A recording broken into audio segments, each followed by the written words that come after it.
주님께 영광 돌립니다. 오늘 예배 참석한 우리 모든 성도님들 개인과 가정에 성령의 역사가 함께 하시기를 간절히 축원을 드립니다. 제가 중3 때부터 교회를 다니기 시작했습니다. 제가 처음 교회 다니는 곳은 여의도 순복음교회였습니다. 우리나라 역사의 70년대 말 80년대 그때가 교회가 폭발적으로 성장하는 그런 시기였습니다. 여의도 순복음교회는 상당히 굉장했습니다. 그 당시 매년 10만 명씩 막 증거하는 지금으로 믿기지 않는 그런 일들이 거기 벌어지고 그랬습니다. 학생 때도 수련회 간다고 하면 금식 기도원을 갔습니다. 금식을 했어요. 여름 겨울 금식하고 친구들끼리 모여서 철야 기도하고 그것도 부족해가지고 같이 또 금식 기도원 가고 난리도 아니었습니다. 그 당시에는. 그러다 보니까 정말 놀라운 기적들을 많이 보게 되죠. 놀라운 기적들을 보게 되고 병 고치는 역사 이런 것들을 수시로 보게 되고 정말 신비한 경험을 상당히 많이 했습니다. 저도. 그러다 보니까 교인들은 성령을 받으면 방언은 기본적으로 받아야 되는 줄 알았어요. 다들. 그래서 방언을 받으려고 무척 노력합니다. 그리고 방언 받은 사람들은 또 다른 은사를 받으려고 밤이고 낮이고 그냥 기도하는 그런 교인들이 정말 많았습니다. 그러다 보니까 이런 역사가 있다 보니까 이 교인들은 성령 충만하고 라는 말을 들으면 능력 충만 이런 것으로 이해했습니다. 이런 역사가 있다 보니까 성령님이 가장 오해를 받는 그런 분입니다. 성령님은 하나님이신데 인격적인 분이신데 능력으로만 우리가 인식되고 있기 때문입니다. 성령 충만이라고 하는 것은 내 뜻대로 사는 것이 아니라 하나님 뜻대로 사는 것을 말하고 있습니다. 내 의지대로 내 판단대로 뭔가 하려고 했지만은 이제 성령 충만한 것은 뭐냐면 성령의 인도하심 따라 살겠다라고 하는 것을 말하는 것입니다. 제가 지난 2주간 성부 하나님의 예정하신 그 은혜 그리고 성자 예수님의 그 속죄의 은혜, 오늘은 이어서 성령님께서 우리에게 어떤 은혜를 주셨는지 그것에 대해서 말씀드리고자 합니다. 13절의 말씀을 보시면 그 안에서 너희도 진리의 말씀 곧 너희의 구원의 복음을 듣고 그 안에서 또한 믿어 약속의 성령으로 인치심을 받았느니 라고 그렇게 말씀합니다. 여기서 성령의 인치심을 받았다라고 하는 말씀이 있습니다. 인치심이라고 하는 것은 도장 찍었다라는 그런 뜻입니다. 고대의 그 노예나 가축을 시장에서 사게 되면 이것이 내 것이다 라고 하는 표시를 하기 위해서 낙인을 찍었습니다. 지금도 그 가축을 사게 되면 그 가축의 엉덩이에다가 도장을 찍죠. 이것은 뭐냐면 이건 내 거다라는 것입니다. 이건 내 거다라는 표시입니다. 하나님 말씀을 듣고 그리고 믿음을 가진 사람들은 하나님께 성령을 보내주십니다. 그 성령은 바로 그야말로 이것은 내 거다라는 그런 의미로서 성령을 보내주시는 것입니다. 디모데후서 2장 19절에 보면 하나님의 견고한 터는 섰으니 인침이 있어 일렀으되 주께서 자기 백성을 아신다라고 그렇게 말씀하고 있습니다. 성령께서 우리와 함께 하시는 순간 하나님께서 알아본다는 거죠. 내 자녀야 라는 것을 알아본다는 것입니다. 우리가 주님을 믿는 그 순간 성령으로 인치심을 받았습니다. 우리는 하나님의 소유가 된 줄 믿으시기를 바랍니다. 그럼 과연 우리가 성령의 인치심을 정말 받았습니까? 몸 어디에 도장 찍혀 있는 자국이 있습니까? 없습니다. 왜냐하면 성령에 찍힌 자국은 보이지가 않기 때문입니다. 그렇지만 성령께서 우리와 함께 하신다고 하면은 하나님이 알아보시고 그리고 사람이 알아보게 되어 있습니다. 왜냐하면 하나님을 믿게 되면 성령께서 우리와 함께 하시면 우리의 삶 속에서 능력이 나타나게 되고 그리고 하나님의 성품이 나타나게 되어 있습니다. 당연히 그것이 나타나게 되는 거죠. 성령의 그 능력보다는 우리의 성품이 나와야 됩니다. 하나님의 닮은 성품이 나와야 됩니다.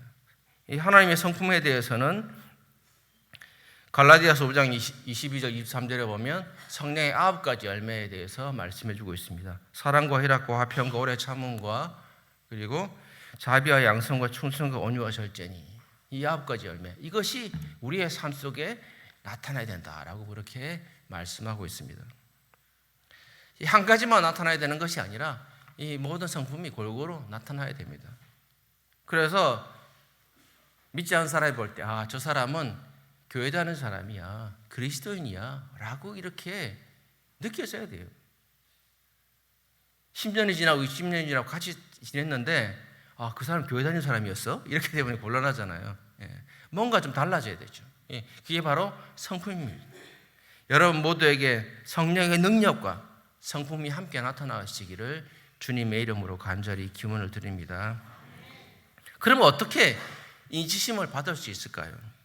13절 다시 보시면 그 안에서 너희도 진리의 말씀 곧 너희의 구원의 복음을 듣고 그 안에서 또한 믿어라고 그렇게 말씀합니다. 듣고 믿어라는 이 단어가 중요한데, 이 단어를 통해서 우리가 어떻게 인치심을 받을 수 있는가라는 것을 알 수가 있습니다. 듣는다는 것은 진리의 말씀인 이 구원의 복음을 듣는다라는 말입니다. 이 들으면 믿음이 생기게 된다는 거죠. 로마서 10장 17절에 보면 들음은 믿음으로, 믿음은 들음에서 나며 들음은 그리스도의 말씀으로 말미암느니라 라고 말씀하고 있습니다. 그러니까 하나님의 말씀을 듣게 되면 그의 믿음이 생긴다는 거예요. 이 시간 우리가 이렇게 설교를 듣고 있는데 한쪽 귀로 들어서 이렇게 흘려버리면 이거 듣는다고 안 하는 게 아니에요. 이건 듣는 것이 아니고 그냥 보내는 거죠. 보내는 거. 듣는다고 하는 것은 하나님 말씀을 내가 믿고 그 말씀을 내가 살겠습니다라고 결단하는 것입니다. 말씀을 듣고 은혜 받았다는 것은 잘 들었다는 것이 아니라 내가 지금까지 그렇게 살지 않았지만 그 말씀대로 내가 살겠습니다라고 결단하는 것입니다. 여러분은 아마 지난주에 말씀을 거의 기억하지 못하실 겁니다. 당연히 기억 못하시겠죠. 그래도 여러분 실망하실 필요 없습니다. 잊지 않고 뭐 메모하거나 그리고 뭐 외우고 이럴 필요도 없어요. 왜냐하면 하나님께서는 때가 되면 그 말씀을 들었던 말씀이 생각나게 해주실 줄 믿습니다. 그렇지만 우리가 많이 들어야 됩니다. 또 많이 읽어야 돼요. 많이 쌓여놔야 정말 필요할 때 그 말씀이 나를 올바른 길로 인도해 주실 줄 믿습니다. 제가 지금까지 들었던, 예전에 읽었던, 학생 때 읽었던 그 성경 말씀, 지금도 저에게 힘이 됩니다. 가끔씩 떠오르게 해요. 정말 위기에 처해서 어려울 때 말씀이 떠오르게 합니다. 저는 신학대학 다닐 때 입학하고 나서 방황을 상당히 많이 했습니다. 좋은 말로 방황이지 많이 놀았다는 얘기입니다. 많이 놀았어요. 그런데 제가 정신을 차린 계기가 저희 아버지께서 학비와 생활비를 안 주시는 거예요. 그래서 정신을 바짝 차리게 됐죠. 이러다가 내가 학교를 그만둘 수 있겠구나 라고 생각하게 되었습니다. 그래서 그때부터 열심히 공부하기 시작했습니다. 왜 열심히 공부하게 됐냐면 제가 이 돈을 벌어보니까 돈 버는 게 정말 어렵더라고요. 힘들더라고요. 차라리 공부를 해가지고 성극장학금을 받는 게 좋겠다라는 생각을 하게 되었습니다. 뭐 재수없게 들리시겠지만 공부하는 게 쉬웠습니다. 사실 돈 버는 것보다 공부하는 게 쉬웠어요. 그러니까 그렇지만 이 성적 장학금을 받고 학기 중에 방학 중에 일하고 해도 항상 그 학기가 시작될 때마다 항상 돈 걱정이었어요. 어떻게 이 등록금을 메꾸냐, 그리고 어떻게 생활하지, 항상 그게 걱정이었습니다. 한 번은 그 토요일 날 야근을 하고 밤새 일하고 주일날 되어서 이제 예배에 참석했습니다. 예배 참석했는데 그 목사님 설교 시간에 제가 아주 나도 모르게 잠이 들게 되었습니다. 깊이 자게 됐죠. 아주 깊이 자게 됐는데 그래서 그런가 저는 일할 때 주일날 이게 자는 경우가 상당히 많았습니다, 솔직히. 그래서 저는 제 설교 들을 때 주무시고 계시는 분 충분히 이해합니다, 저는. 예. 저 설교가 재미없어서 자라는 거 생각하지 않아요. 왜냐하면 그 전에 피곤하셨겠구나. 다행히도 어떻게 또 주일날 나오셔가지고 주니까 얼마나 감사한 일이냐라고 저는 생각합니다. 그래서 제가 이렇게 깊이 이렇게 자는데 말씀이 하나 탁 머리에 꽂히는 게 있더라고요. 그 말씀이 뭔가 하니 젊은 사자는 궁핍하에 주일일지라도 여호와를 찾는 자는 모든 것 좋은 것에 부족함이 없으리로다라고 하는 말씀입니다. 제가 이게 막 찾아보니까 시편 34편 10절의 말씀입니다.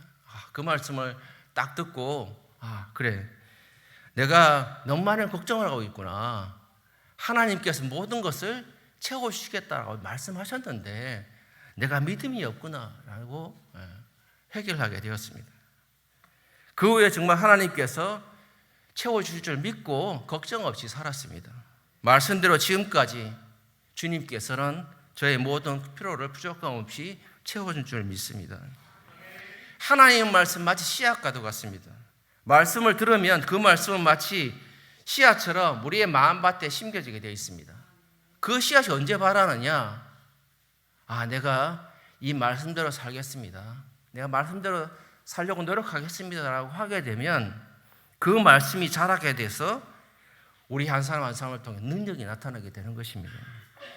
하나님 말씀을 아멘으로 받게 되면 여러분의 삶 속에 당연히 주님의 능력이 나타나게 되는 줄 믿습니다.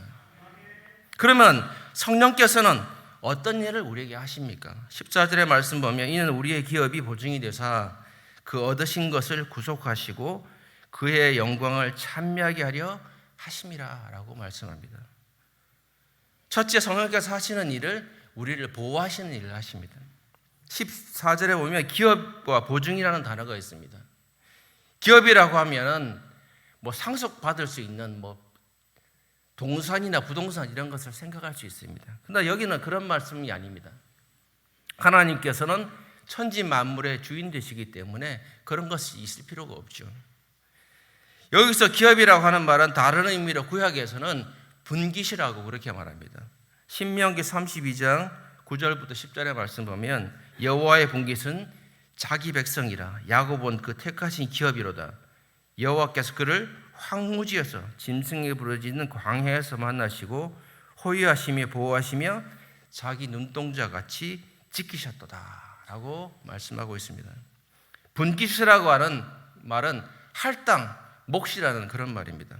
여호와의 분깃은 자기 백성이다 라고 하는 이 의미는 뭐냐면 하나님의 목, 하나님의 제사는 그의 백성을 지키는 거다라는 것이에요.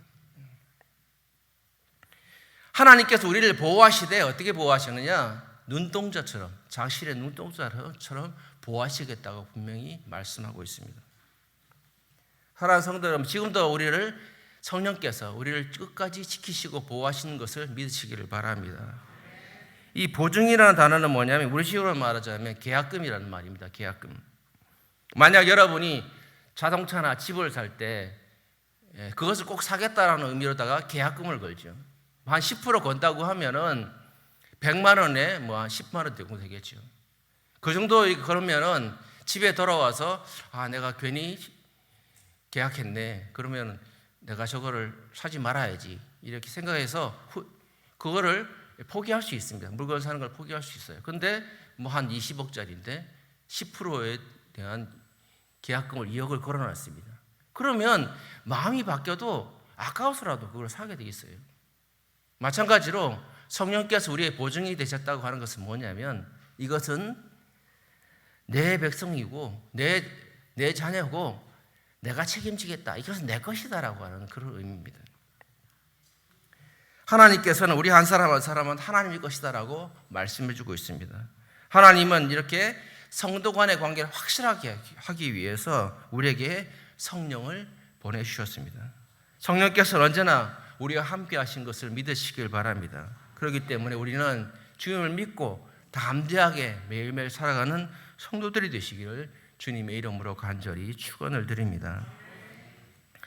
둘째로 성령께서 우리에게 하시는 일은 뭐냐면 그 14절 하반절에 보면 그의 영광을 찬미하게 하려 하심이라 라고 말씀합니다.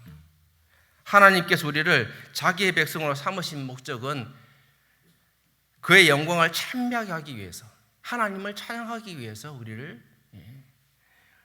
자기 백성으로 삼으셨다라고 그렇게 말씀하고 있습니다. 이 땅에 사는 사람들은 누구나 자신의 이름 석자를 남기려고 합니다.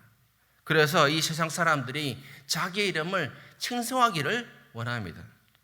하지만 성도들은 자신의 이름을 나타내기보다는 우리의 이름을 통해서 하나님의 영광이 나타나야 될 줄 믿습니다.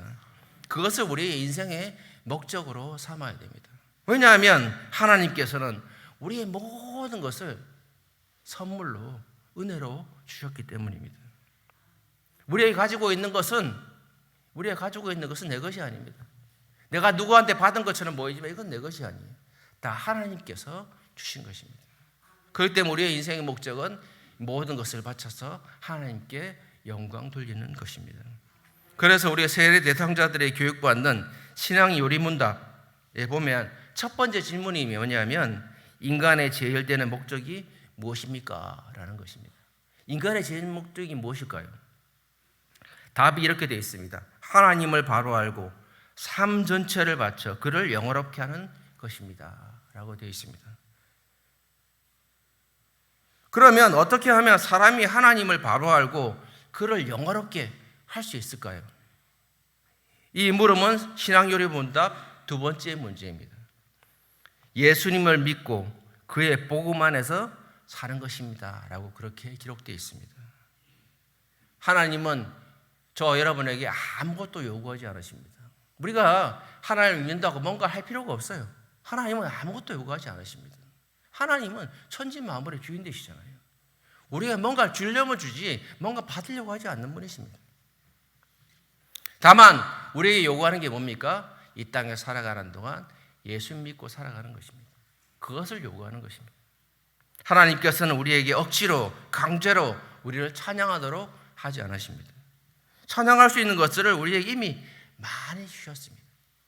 우리 한 사람 한 사람을 택하시고 예수 그리스도의 보혈의 피로 우리를 구원해 주셨습니다. 뿐만 아니라 우리를 그냥 버려두지 아니하시고 성령님을 보내셔서 우리를 지키시고 지금도 보호하십니다. 이처럼 이렇게 많은 은혜를 주셨는데 우리가 어떻게 찬양하지 않을 수 있겠습니까? 매일 새로운 마음으로 주님을 찬양하고 감사로 영광 돌리는 성도들이 되시기를 간절히 기원을 드립니다. 요즘 사람들이 건강에 관심이 많습니다. 특히 저 정도 나이 되면 뭐에 앉아 있으면 뭐가 좋다, 뭐 이렇게 건강을 위해서 뭐 하냐 이런 것들이 대부분의 이야기들이에요. 여러분도 그렇겠지만 건강을 유지하기 위해서 오래 살기 위해서 건강하게 살기 위해서 좋은 거 먹는 거 좋죠. 그리고 적당한 운동하는 거 필요합니다. 그럼 무엇보다 중요한 게 뭡니까? 마음이 편안해야 됩니다. 마음이 평안해야 돼요. 우리는 그러면 우리가 마음을 평안하려면 어떻게 해야 됩니까? 늘 언제나 매일매일 주님께 감사하는 삶을 산다면 우리의 마음은 걱정과 근심보다는 평화가 찾아오게 될 줄 믿습니다. 여러분, 주님께서 언제나 함께 하심을 믿고 영육간에 강건하시기를 주님의 이름으로 간절히 축원을 드립니다. 아멘. 기도드리겠습니다.